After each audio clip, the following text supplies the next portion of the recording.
Hey everyone, I'm Don Kamen with Price Modern, and this is the Designer Studio. We are at 600 Massachusetts Avenue in downtown Washington, D.C., and something's a little bit different this episode. What was once the Hayworth showroom is now the Hayworth and Price Modern showroom. That's right, we are better together in the D.C. market, and with this co-location, we have refreshed the entire showroom, which now features all of Hayworth's latest and most innovative products, including the Compose ecosystem with its end-user movable workstation, Pergola, the architectural interiors product that allows you to drop collaborative spaces into the heart of open plan, and of course, all of the latest from Hayworth's family of brands, including Emico with their iconic Navy chair and the simple and sustainable Broom chair designed by the legendary Philippe Starck, the Hush booth by Mikomax, and of course the latest in the Hayworth collection brands, which includes Cappellini, Cassina, and Poltrona Frau. I could go on, but that's not what we're here for. Our mission every episode is to bring you closer to a key influential member of our design community, and we're going to make good on that promise today because sitting next to me is Principal and Design Director of Fox Architects DC, Marie Moutsos. Welcome to Designer Studio. Thank you, Don. It's great to be here. Well, you have been busy. Yes, to say the least. Yeah, so we've been connecting a little bit, and Yeah. it seems like activity is up, which is good. It's a great problem to have. It is, and so, you know, we're obviously, it feels like we're climbing out of what we've been through for the past 2.5, 3 years now. And I think on everyone's mind is design changing? Is it evolving because of what we went through, or is it evolving naturally? And I wonder, from your perspective with your projects, what do you see? I think it's a little of both. I think there were some trends that we started seeing even before the pandemic as it relates to workplace, but certainly with everything we've been through over the last 2.5 years, these trends we feel have just accelerated. So yes, there's certainly changes in the workplace. And I agree about the acceleration of things that were already kind of being baked prior to the pandemic. Yeah. Flexibility, exactly. Collaboration, you know, I think all of these things, we've learned to do them actually better. Yeah. And I wonder if people are really taking the opportunity to make a major change in design. And what I mean is, we talk about hybrid work now. Right. And what it's come to mean from our conversations a lot of times is an HR policy of come in 3 days out of 5. Well, that's not a workplace strategy policy or change. That's an HR policy. And I feel like, and I'd like your perspective on this, if people really dove into the deep end and said, okay, not 3 days a week, but come in when you need to engage in the office, could it release design to be more free and very different than it was previously? Yeah, sure. I think we're working with a lot of clients right now that at the beginning of our process, they don't know. They don't know, and we don't necessarily have the answer, and it's a very different and unique solution for each client based on their needs. There's not a one-size-fits-all. But I do believe that the workplace is going to more flexibility, more of these types of spaces that you can reconfigure for different purposes. The ratios that we're looking at, I mean, there are clients that are going extreme. We have a law firm that I'm working with right now. They were looking at 30,000 square feet right before the pandemic, or just when the pandemic started. And they went on hold for a little bit just to figure things out. And now they're looking at 10,000 square feet. So there are huge shifts happening. And for a law firm, they believe that their partners will never come back every day. So it's how do we create this type of space that's really versatile, and we're seeing a lot of the free or hot desking, right? So not unassigned. Unassigned, yeah. And I think the challenge that comes up is programming a space and Right. understanding early on what the budget is. You know, I think we all could do the math in our heads. Yeah. If somebody said 10,000 square feet and this number of people, we would have a rough order of magnitude of what that Right. project might be. When you shift design so much to get the same people who would occupy 30,000 square feet into 10, Right. that math is very different. It is. Yeah, and so it just takes communication to work through that. It does. And listen, we do workplace strategy. You mentioned it earlier Right. with our clients. And we have a landlord strategy group that does a lot of amenity spaces and for landlords and developers. So we're working on those types of spaces that are really meant for the future to be multifunctional and really provide the different needs throughout the time that we're looking at. Yeah, it's an interesting time, and I'm anxious to see how it all evolves. And nobody knows. And nobody I knows. think. Well, Right. and that's the other thing. I feel like, and I've heard this said a lot, people are waiting to see what someone else does. That's right. In a lot Yeah. of ways. Yeah. Okay, well, this is the designer studio. Okay. So what we Yep. do is we ask you 5 questions. Yes. And so we're going to ask those now. And it Great. starts with the easy one. What is your least favorite color? So you say the easiest, but I don't think that's so easy for me. I don't know that I have a least favorite color. This may be silly, but I feel like every color has a place in the world, and there's some purpose for it. But if I had to pick one, I'd probably say red. Red, okay. Yeah. But I agree with you, and it's probably a very good Well, answer to have as a designer, because somewhere along the line, even red is going to find Right, a home no, in a exactly. project based on. Yeah. Okay, so the second one is similar.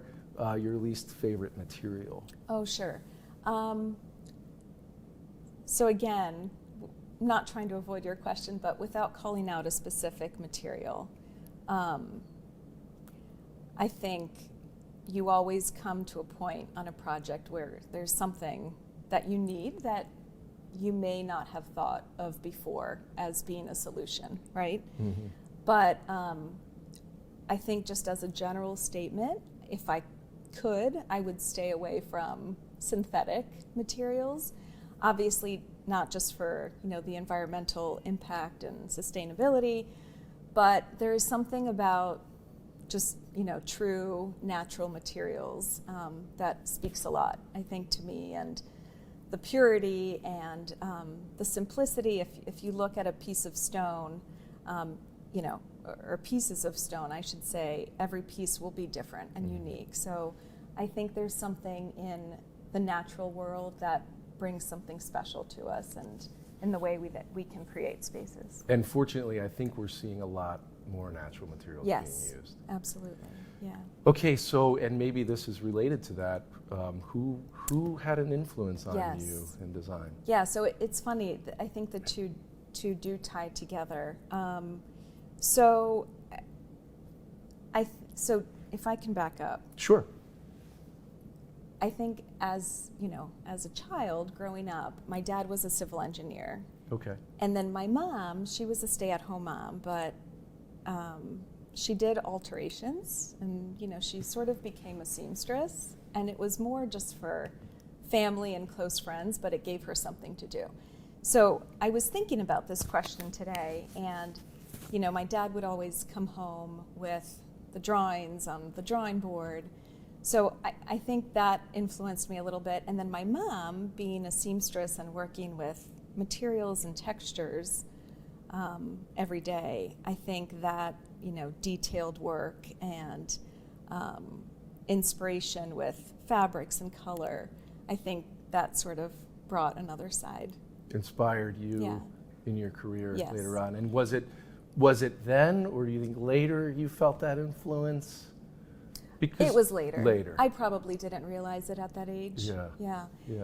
And then if I had to pick kind of a professional, an architect or a designer, through college, I was always inspired by Tadao Ando, a very well-known Japanese architect. And I think it is because of the pure forms that he created and the simplicity in his architecture. So some people I'm sure are familiar with him, but he does a lot of structures out of concrete, and he makes a material that is so heavy, really feel, so light and free, and his use of light is just amazing and really impacts some of these It is, pieces. and it does look, we were commenting earlier, it almost looks like foam or Yes. something very Yeah. light, that iconic image of the church with the cross, which is really just a negative space in the form, the concrete form. And That's right. and it kind of relates to your answer about the materials, Yes. because it is very honest. Yeah. It's very Yeah. open and That's real. right. Yeah. And I feel that that's the way I approach design, right? I think less is more for Right. me, and that simplicity and pure nature. Yeah, what speaks can to you me. take away rather Yeah. than what can you add? Yeah. And okay, so what piece of architecture or design influenced you or has Yeah. had an influence Yeah. on you? So I think one of my favorite pieces, and I'm a little biased because I'm Greek, but is the Acropolis Museum in Athens. So it's a building designed by Bernard Schumi. I think it was completed in 2009, and we visited, I think, in 2017, but my husband and I and my two girls went, and it's just an amazing, amazing building and piece of architecture. So it's sitting at the foot of the Acropolis, and it's a very modern, very crisp, pristine structure, but it houses the most ancient relics, right? Right. And it's just this amazing contrast and blend Right. of old and new, and that juxtaposition between the two is just fascinating to me. It makes me think of Ayampe's pyramid sitting out Yes, front of the Louvre. that's right. Except Shumi's is probably more dramatic Yeah. in the time between the Yeah. two, for sure. It's very cool. Yeah, that's beautiful. That's interesting. And you visited.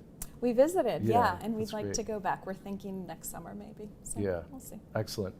And so the final question, Yeah. and probably my favorite to hear the answers to, is if you could design anything, what would you design? Yeah. So I thought about shifting this to client base or what I do every day, but I'm going to keep it a little more personal. So I think it's something I've already done. So we recently completed a renovation and addition to our house. So we've lived in the house for probably almost 20 years now. Oh, wow. And it was something we wanted to do way back, but we've been in the new house now for 3 years. We moved in, the timing was just perfect. Well, you got it done just in the nick of time. We moved in Sure. February of 2020, so Wow. literally right before Yes. the pandemic. But my husband is an architect as well, so the two of us, we had the opportunity to design and create our new home, and we needed the space. So my mother lives with us, Okay.